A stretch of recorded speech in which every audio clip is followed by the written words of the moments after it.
గురూజీ 72 గంటల్లోనే ఫోన్లోనే అద్భుతమైన జ్యోతిష్య పరిష్కారం చూపిస్తారు. నమ్మండి, నమ్మకపోండి, ఇది నిజం. శ్మశాన కాళి రుద్ర చౌడీదేవి ఆరాధకులు నంబర్ 1 వశీకరణ స్పెషలిస్ట్.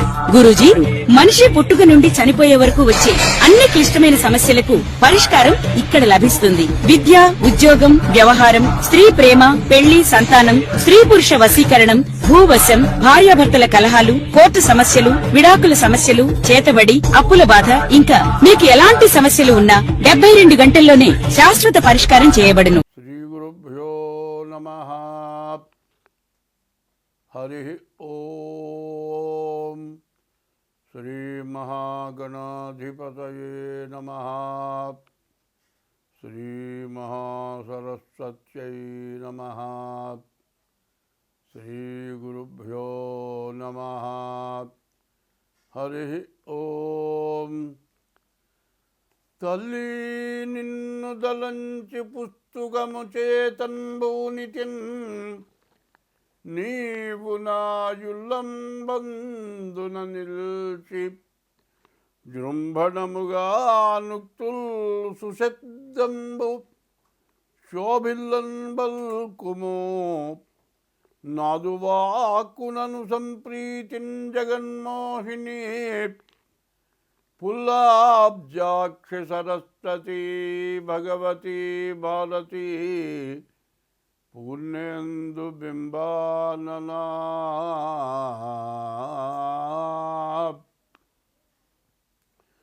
అరయన్ శంతను పుత్రుపై, విదురుపై, అక్రూరుపై, గుబ్జపై, నరుపై, ద్రౌపదిపై, కుచేలునిపయన్నందవ్రజశ్రేణిపై, పరగంగల్గు భవత్కృపారసమునాపై కొంతరానిమ్ము, నీ చరణాబ్జంబుని నమ్మినాడ జగదీశా.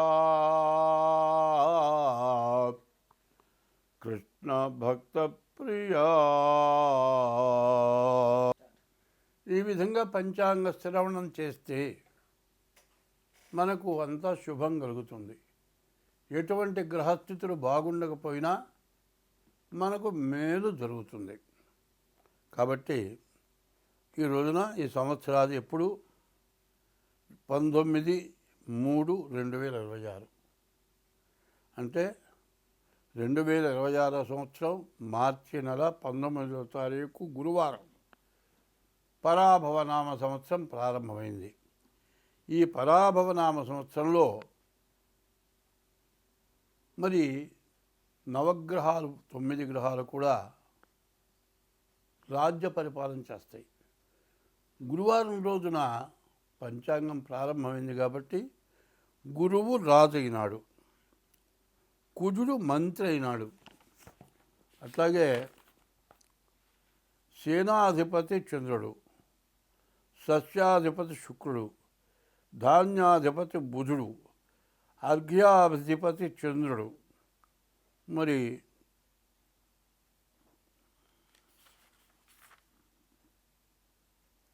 అర్ఘ్యాధిపతి చంద్రుడు, మేఘాధిపతి చంద్రుడు, రసాధిపతి సూర్యుడు, నీరసాధిపతి శుక్రుడు.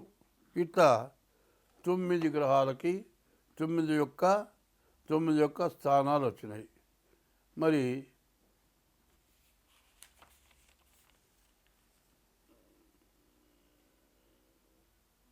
చంద్రుడికి మొత్తం 3 చోట్ల ఆధిపత్యాలు వచ్చినాయి. మరి సూర్యుడు, మరి గురువు రాజు అవటం, గురువు బ్రాహ్మణ గ్రహం కాబట్టి అంతా మేలు జరగటానికి అవకాశం ఉంది. ఈ గురువు వల్ల మరి బియ్యం, మరి వెన్న, నెయ్యి, పంచదార ఇటువంటివన్నీ కూడా బాగా పంట పండుతాయి. మరి ధరలు బాగా పెరుగుతాయి. సస్యాధిపతి శుక్రుడు అవటం చేత ధాన్యాలు, మరి తెల్లధాన్యాలు, తెల్లటి భూములు బాగా పండుతాయి. ధాన్యాధిపతి బుధుడు అవటం చేత వర్షం మధ్యమ వర్షం. సమస్త జనం కూడా గాలి మబ్బుల వల్ల ఎక్కువ భయం కలుగుతుంది. అర్ఘ్యాధిపతి చంద్రుడు. అన్ని రకాల సస్యాలు ఫలిస్తాయి. తేనె, రసములు, ఉప్పు, మణులు, శంఖములు, చేపలు, గోధుమలు, ఆహార ధాన్యాలు, వస్త్రాలు, జొన్నలు, సజ్జలు, పంచదార, బెల్లం, పెట్రోలు, ఇతర నూనెలు, వెన్న, నెయ్యి, పాలు, పెరుగు, తమలపాకులు, వెండి, బంగారం బాగా దొరుకుతుంది. మేఘాధిపతి కూడా చంద్రుడు. సర్వదేశములందు కూడా మంచి వర్షం కురుస్తుంది. ధాన్యాలన్నీ కూడా బాగా ఫలిస్తాయి. గోవులు బాగా పాలిస్తాయి. గోవులు సుభిక్షంగా ఉంటాయి. గోబ్రాహ్మణేభ్య శుభమస్తు నిత్యం, లోకా సమస్త సుఖినో భవంతు. గోవు బ్రాహ్మడు ఎప్పుడు కూడా బాధ లేకుండా సుఖంగా సంతోషంగా జీవిస్తే లోకం మొత్తం బాగుంటుంది అని. మరి గోవులు బాగా పాలిస్తాయి. మరి సూర్యుడు రసాధిపతి. నెయ్యి, నూనె, బెల్లము, తేనె, వేరుశనగ, కొబ్బరి నూనె, ఆముదం, అవిసె నూనె, నువ్వుల నూనె, చింతపండు, నిమ్మ, నారింజ, మామిడి ఇటువంటివన్నీ కూడా బాగా ఫలిస్తాయి. నీరసాధిపతి శుక్రుడు. కర్పూరం, అగరు, చందనం, బంగారం, వెండి, ముత్యాలు, వస్త్రాలు బాగా దొరుకుతాయి. కొంచెం ధరలు మాత్రం పెచ్చుగా ఉంటాయి. ఇది నవనాయకుల యొక్క ఫలితం. అయితే ఇంకొక విషయం మనం పూర్తిగా తెలుసుకోవాలి. 27 నక్షత్రాలు ఉన్నాయి. ఈ 27 నక్షత్రాలని కూడా 3 భాగాలు చేస్తున్నాం. అంటే 3 భాగాలు, ఒక్కొక్క నక్షత్రాన్ని 3 భాగాలు. అంటే సంవత్సరానికి 3 భాగాలంటే 4 నెలలు ఒక భాగం. 4 3 12 నెలలు. మొదటి భాగం 4 నెలలు, రెండవ భాగం 4 నెలలు, మూడవ భాగం 4 నెలలు. అట్లాగే అశ్విని దగ్గర నుంచి రేవతి వరకు 27 నక్షత్రాలకి కందాయాలు అంటారు. ఈ 3 కందాయాలు, మొదటి కందాయం 4 నెలలు, రెండవ కందాయం 4 నెలలు, మూడవ కందాయం 4 నెలలు, 12 నెలలు కూడా ఎట్టా ఉంది చూద్దాం. అశ్విని నక్షత్రం విషమే శ్రద్ధలాభస్యాత్. బేసి సంఖ్య వస్తే అర్ధలాభం. సమేతు సమతా భవేత్. సరి సంఖ్య వస్తే వచ్చే ఆదాయం ఖర్చు సమానం. విషమే శ్రద్ధలాభస్యాత్, సమేతు సమతా భవేత్. తర్వాత ఇప్పుడు అశ్విని నక్షత్రం 4, 2, 4 మొత్తం సమానమైన సంఖ్య వచ్చింది. కాబట్టి వచ్చే ఆదాయం ఖర్చు సమానం. అట్లాగే భరణి నక్షత్రం మొదటి కందాయం 7, రెండో కందాయం 0, మూడో కందాయం 2. మరి 7, 2, 9 వచ్చింది. వచ్చే ఆదాయంలో సగం లాభం. కానీ మధ్య కందాయం 0 వచ్చింది. 0 వస్తే ఏమిటి? మధ్యశూన్యే మనోవ్యధ. మధ్య కందాయంలో 0 వస్తే మనోవ్యాకులత. మూడవది కృత్తికా నక్షత్రం 3 వచ్చింది. బేస్ సంఖ్య, ఆదాయంలో సగం లాభం. చివరి కందాయం 0 వచ్చింది. అంత్యశూన్యే ఫలం స్వల్పం. చివరి కందాయం 0 వస్తే వచ్చే ఫలితం తక్కువ. రోహిణి నక్షత్రం చూద్దాం. రోహిణి నక్షత్రానికి వచ్చేప్పటికల్లా 5, 2, 3 మొత్తం 10. సమేతు సమతా భవేత్. వచ్చేది ఖర్చు సమానం. తర్వాత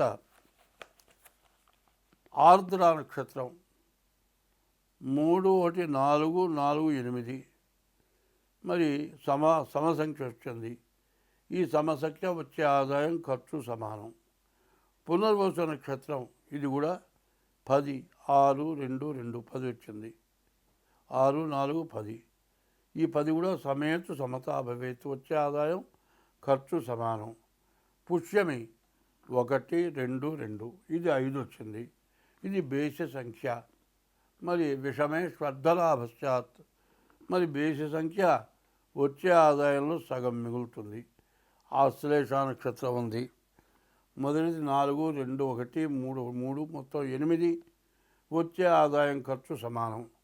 మఖ నక్షత్రం ఉంది. మొదటి కందాయం 7, రెండవ కందాయం 2, మూడవ కందాయం 1, ఇది కూడా 10 వచ్చింది. సమేతు సమతా భవేత్, వచ్చే ఆదాయం ఖర్చు సమానం. పుబ్బా నక్షత్రం ఉంది. మొదటి కందాయం 2, రెండవ కందాయం 0, మూడవ కందాయం 4, మొత్తం 6 సమసంఖ్య వచ్చింది కాబట్టి వచ్చే ఆదాయం ఖర్చు సమానం. మధ్య శూన్య మనోవ్యధ, మధ్య కందాయం 0 వచ్చింది కాబట్టి మనోవ్యాకులత ఎక్కువగా ఉంటుంది. తర్వాత ఉత్తరా నక్షత్రం. ఉత్తరా నక్షత్రం 5 1 2, 5 3 8, వచ్చే ఆదాయం ఖర్చు సమానం. హస్త నక్షత్రం వచ్చేప్పటికల్లా మరి మొదటి కందాయం 0, మూడవ కందాయం 0, మధ్యలో 2, వచ్చే ఆదాయం ఖర్చు సమానం. మరి మొదటి కందాయం ఆదిశూన్యే మానవ వ్యాధి, మరి ఆ మొదటి కందాయం 0 మనోవ్యాధి, అంత్యశూన్యే ఫలం స్వల్పం. మరి చివరి కందాయం 0, మరి వచ్చే ఫలితం స్వల్పం. మొదటి కందాయం 0 ఉంటే వ్యాధి. చిత్తా నక్షత్రం వచ్చింది. చిత్తా నక్షత్రానికి వచ్చేప్పటికల్లా 3 3 6 వచ్చింది. మధ్య కందాయం 0, మధ్య శూన్య మనోవ్యాకులత ఎక్కువగా ఉంటుంది. వచ్చే ఆదాయం ఖర్చు సమానం. స్వాతి నక్షత్రం వచ్చింది. 6 1 1, మొత్తం 8 వచ్చింది. ఇది వచ్చే ఆదాయం ఖర్చు సమానం. విశాఖ నక్షత్రం వచ్చింది. మరి 1 2 4, 4 3 7 వచ్చింది కాబట్టి వచ్చే ఆదాయంలో సగం ఆదాయం మిగులుతుంది. అనురాధ నక్షత్రం 4 2 6 వచ్చింది. వచ్చే ఆదాయం సమానం, వచ్చే ఆదాయం ఖర్చు సమానం. మధ్య శూన్యం వచ్చింది. మధ్య కందాయం 0 వచ్చింది కాబట్టి మనోవ్యాకులత ఎక్కువగా ఉంటుంది. జ్యేష్ఠ నక్షత్రం వచ్చేప్పటికల్లా 8 వచ్చింది కాబట్టి వచ్చే ఆదాయం ఖర్చు సమానం. చివరి కందాయం వచ్చేప్పటికల్లా 0 వచ్చింది కాబట్టి అంత్యశూన్యే ఫలం స్వల్పం. నువ్వు చేసే కష్టానికి ఫలితం చాలా తక్కువగా వస్తుంది. మూలా నక్షత్రం సమసంఖ్య వచ్చింది. వచ్చే ఆదాయం ఖర్చు సమానం. పూర్వాషాఢ నక్షత్రం కూడా 6 వచ్చింది. వచ్చే ఆదాయం ఖర్చు సమానం. మధ్యగంధాయం 0 వచ్చింది కాబట్టి మనోవ్యాకులత ఎక్కువగా ఉంటుంది. ఉత్తరాషాఢ నక్షత్రం వచ్చేప్పటికల్లా మొదటి కందాయం 0, మరి ఆదిశూన్యే మనోవ్యాధి. మొదటి కందాయంలో 0 వస్తే వ్యాధి. బేసి సంఖ్య వచ్చింది కాబట్టి వచ్చే ఆదాయంలో సగం ఖర్చు సగం మిగులుతుంది. శ్రవణ నక్షత్రం వచ్చేప్పటికల్లా బేసి సంఖ్య వచ్చింది కాబట్టి వచ్చే ఆదాయంలో సగం మిగులుతుంది. ధనిష్ట నక్షత్రం సమసంఖ్య 6 వచ్చింది కాబట్టి వచ్చే ఆదాయం ఖర్చు సమానం. అయితే రెండో కందాయం మూడో కందాయం 0 వచ్చినాయి. మధ్యశూన్యే మధ్యకందాయం 0 వస్తే మనోవ్యాకులత. అంత్యశూన్యే ఫలం స్వల్పం. చివరి కందాయం 0 రావటం. వచ్చే ఫలితం చాలా తక్కువ. శతభిష నక్షత్రం వచ్చింది. 1 1 3, మొత్తం 5 వచ్చింది కాబట్టి బేస సంఖ్య వచ్చే ఆదాయంలో సగం మిగులుతుంది. మరి పూర్వాభాద్ర నక్షత్రం 4 2 1, మొత్తం 7 వచ్చింది కాబట్టి ఈ పూర్వాభాద్ర నక్షత్రం కూడా వచ్చే ఆదాయంలో సగం మిగులుతుంది. ఉత్తరాభాద్ర నక్షత్రం కూడా 7 4 11, మరి బేస్ సంఖ్య వచ్చింది కాబట్టి వచ్చే ఆదాయంలో సగం మిగులుతుంది. మధ్యగంధాయం 0 ఉన్నది కాబట్టి మధ్యశూన్యే మనోవ్యధ మనోవ్యాకులత ఉంటుంది. రేవతి నక్షత్రం 2 1 2, 5 వచ్చింది కాబట్టి వచ్చే ఆదాయంలో సగం మిగులుతుంది. ఇది ఆదాయ వ్యయాలు. ఇవి కందాయ పదాలు చెప్పుకున్నాం. ఇప్పుడు ఆదాయ వ్యయాలు చూద్దాం. వచ్చే ఆదాయం అంతా ఖర్చు అంతా.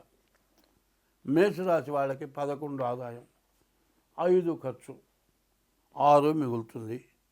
వృషభ రాశికి 5 ఆదాయం 14 ఖర్చు అంటే 9 ఎదురు పడుతుంది. మరి మిథున రాశికి వచ్చేప్పటికి 8 ఆదాయం 11 ఖర్చు. మూడో రాశి మిథున రాశి, 8 ఆదాయం 11 ఖర్చు అంటే 3 ఎదురు అప్పు తేవాలి. కర్కాటక రాశి 2 ఆదాయం 11 ఖర్చు, 9 బాకీ. సింహరాశి 5 ఆదాయం 5 ఖర్చు, వచ్చే ఆదాయం ఖర్చు సమానం. మరి కన్యారాశి 8 ఆదాయం 11 ఖర్చు అంటే 3 అప్పు. 7 తులారాశి 5 ఆదాయం 14 ఖర్చు, 9 బాకీ. మరి వృశ్చిక రాశి 8 వృశ్చిక రాశి 11 ఆదాయం 5 ఖర్చు అంటే 6 మిగులుతుంది. ధనస్సు రాశి 14 ఆదాయం 11 ఖర్చు, 3 మిగులుతుంది. 10 మకర రాశి 2 ఆదాయం 8 ఖర్చు కాబట్టి 6 మిగులుతుంది. 11 కుంభరాశి 2 ఆదాయం 8 ఖర్చు అంటే 6 అప్పు చేయాలి. మరి 12 మీనరాశి 14 ఆదాయం 11 ఖర్చు, 3 బాకీ తేలుతుంది. ఇది ఆదాయ వ్యయాలు. చివరిది రాజపూజ్యం రాజావమానం. అవమానం ఎంత? మంచి అనిపించుకోవడం ఎంత, చెడు అనిపించుకోవడం ఎంత? మంచివాడుగా పూజింపబడటం ఎంత, చెడువాడుగా తిట్లు తింటం మరి బాధలు పడటం ఎంత అనేది తేలుతుంది. మేషరాశి 11 రాజపూజ్యం, 5 రాజావమానం. 11 చోట్ల పూజింపబడతారు, 5 చోట్ల అవమానపడతారు.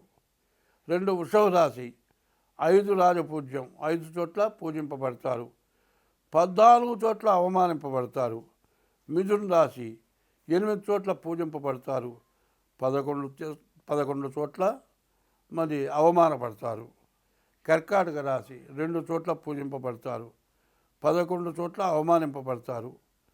5 సింహరాశి 5 చోట్ల పూజింపబడతారు, 5 చోట్ల అవమానపడతారు.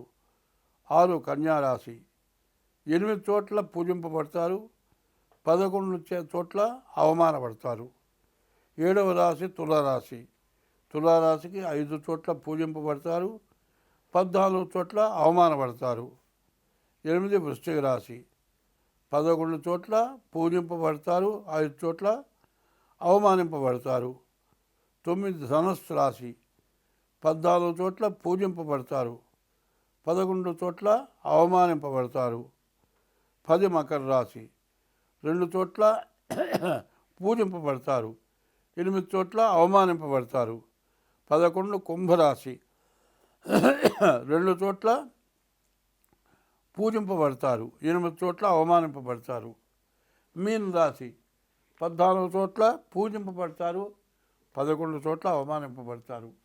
2026వ సంవత్సరం పరాభవనామ సంవత్సరం 6వ రాశి ఈ కన్యారాశి ఫలితాలు చెప్పుకుందాం. ఈ కన్యారాశి ఎట్లా ఉంది అంటే, ఈ కన్యారాశికి కుజుడు, బుధుడు, రాహువు మరి ఈ గ్రహాలు బాగున్నాయి. మరి కుజుడు, బుధుడు, రాహువు తప్పితే మిగతా 5 గ్రహాలు పూర్తిగా బాగాలేవు. వ్యాపారంగా బాగుంటుంది. మీరు ఇంతకుముందు ఎవరికైనా డబ్బులు ఇచ్చి రాకపోతే ఆ డబ్బులు ఖచ్చితంగా వస్తాయి. కుజుడు బాగున్నాడు, ఇళ్ళో స్థలాలు పొలాలు కొనుక్కోవటానికి బాగా అవకాశం ఉంది. ఈ రాశి వాళ్ళు ఈ సంవత్సరం కూడా దాదాపు 100కి 25 వంతులే బాగుంది, 75 వంతులు బాగాలేదు. ఈ రాశి వాళ్ళు జాగ్రత్తగా జాతకం చూపించుకోవాలి. అట్లా జాతకం చూపించుకోవాలంటే మా ఫోన్ నెంబర్లు 2 ఉన్నాయి. ఒక నెంబరు 6300061241, ఇంకో నెంబరు 7801071946. ఈ 2 నెంబర్లలో ఏ నెంబర్కైనా సరే ఫోన్లు చేసి మీ జాతకం తగిన ఫీజు చెల్లించి మీ జాతకం చూపించుకోండి. మీకున్న దోషాలకి పరిహారం కూడా చేయించబడుతుంది. మా దగ్గర వివాహం కాని వాళ్ళకి, చదువు సాగని వాళ్ళకి, బాగా చదువు ఉండి ఉద్యోగం రాని వాళ్ళకి, అనారోగ్య సమస్యలు ఉన్న వాళ్ళకి, ఏ పని కాకపోవటం, వచ్చే ఆదాయం మొత్తం ఖర్చు అయిపోయి మరి ఎంత వచ్చినా కూడా చాలా కష్టాలు, ఇంట్లో జరగని ఇబ్బందులు, ఇటువంటి కనపడని బాధలు ఎక్కువగా ఉంటూ ఉంటాయి. వాటన్నిటికీ కూడా మా ద్వారా పరిష్కారాలు దొరుకుతాయి. జాతకరీత్యా మీకు ఎవరిని చెప్పటం, దానికి దోషాలు ఏమైనా ఉంటే చేయించడం జరుగుతుంది. ఇట్లా కావాలనుకుంటే మరి ఆ ఫోన్ నెంబర్లకి ఫోన్ చేసి డేట్ ఆఫ్ బర్త్ ద్వారా కానీ లేకపోతే హస్త సాముద్రిక ద్వారా కానీ జాతకం చెప్పటం, తర్వాత మీకు ఏదైనా దోషాలుంటే దానికి తగిన ఫీజు తీసుకొని ఆ దోషాలకు తగిన పూజలు చేయించడం జరుగుతుంది. స్వస్తి.